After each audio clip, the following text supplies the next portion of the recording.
Pemirsa, 10 November kita peringati sebagai Hari Pahlawan.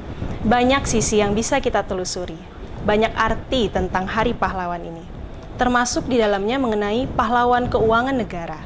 Seperti apa kegiatan yang dilakukan di KPPN Banda Aceh pada peringatan Hari Pahlawan ke-76 hari ini? Mari kita simak liputannya. Pada tanggal 10 November 2021, kita memperingati Hari Pahlawan ke-76.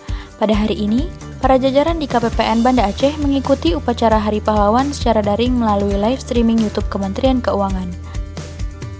Pada upacara kali ini, Menteri Keuangan Sri Mulyani Indrawati berpesan agar para insan Kementerian Keuangan dapat terus memberikan kinerja dan prestasi terbaik dalam peran kita menjadi pahlawan keuangan negara. Pada momen Hari Pahlawan ini, Kepala KPPN Banda Aceh Ahmad Fahmi melakukan kunjungan kepada 2 orang pegawai purna bakti dari KPPN Banda Aceh, yaitu Bapak Ahmar dan Ibu Elvi Erawani, untuk menyampaikan penghargaan dan apresiasi yang tinggi, serta ucapan terima kasih kepada beliau-beliau yang telah berjuang dan berkorban sesuai perannya masing-masing dalam pengelolaan keuangan negara.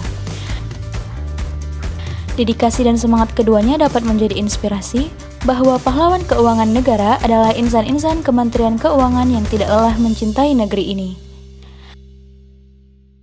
Tim Liputan KPPN Banda Aceh melaporkan. Pemirsa, demikian KPPN Prime Time hari ini. Pahlawanku, inspirasiku.